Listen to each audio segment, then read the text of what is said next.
Bonjour et bienvenue à la mini-méditation du mercredi de l'Institut biblique de Bruxelles.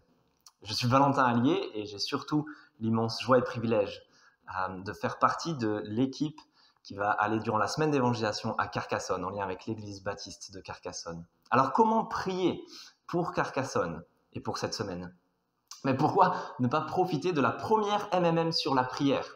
Non pas la mini-méditation du mercredi, mais la mini-méditation de Matthieu dans son évangile, au chapitre 6, verset 9. Voici donc comment vous devez prier. Cette prière qu'on appelle communément le Notre Père, parce que c'est ainsi qu'elle commence. Notre Père céleste. Matthieu, dans son évangile, se plaît à montrer comment le ciel est venu sur la terre, dans la personne et l'œuvre de Jésus-Christ. C'est lui, au chapitre 1, verset 23, qu'on appelle Emmanuel, Dieu avec nous.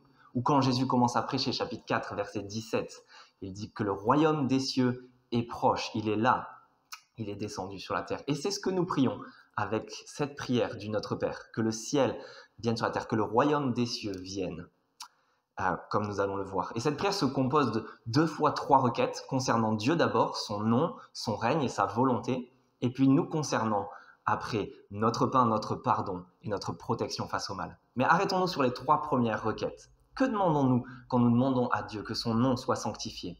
C'est le projet de Dieu, depuis le début des Écritures, de se faire un nom. Pensez à la tour de Babel en Genèse 11, quand les hommes refusent de remplir la terre de l'image de Dieu telle qu'ils étaient censés le faire, et se font un nom en élevant une tour jusqu'au ciel. Et comment Dieu répond? Juste après, au chapitre 12 de la Genèse, dans l'alliance avec Abraham, il promet de rendre son nom grand et de bénir toutes les nations par sa descendance. C'est exactement cette descendance qu'on retrouve dans le début de l'évangile de Matthieu, avec une généalogie et cette descendance de la femme, cette descendance d'Abraham, cette descendance de David, à qui l'on donne le nom de Jésus, car il délivrera son peuple de ses péchés. À qui on donne le nom que l'on appellera Emmanuel, Dieu avec nous. Dieu se fait un nom dans la personne et l'œuvre de Jésus-Christ. Mais on retrouve ça aussi à la fin de l'évangile, de son évangile, en Matthieu, quand Jésus envoie ses apôtres pour faire de toutes les nations des disciples en les baptisant au nom du Père, du Fils et du Saint-Esprit. Dieu se fait un nom dans la personne et l'œuvre de Jésus-Christ et continue de se faire un nom par des disciples dans toutes les nations qui reconnaissent en Jésus Dieu avec nous et qui sont délivrés de leurs péchés en son nom. C'est ce que nous prions quand nous prions que son règne vienne aussi, également.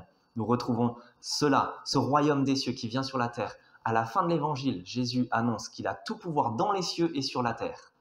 Et nous prions donc que son règne s'étende par des disciples qui reconnaissent sa seigneurie, qui reconnaissent son règne. Et c'est ce que nous prions quand nous demandons que ta volonté soit faite. Nous retrouvons cette prière dans la bouche même de Jésus. Plus loin dans l'évangile, chapitre 26, verset 42, avant la croix, dans le jardin de Gethsémanée, Jésus prie que la coupe de la colère de Dieu, de son jugement, puisse passer loin de lui si c'était possible, mais que ta volonté soit faite, dit-il.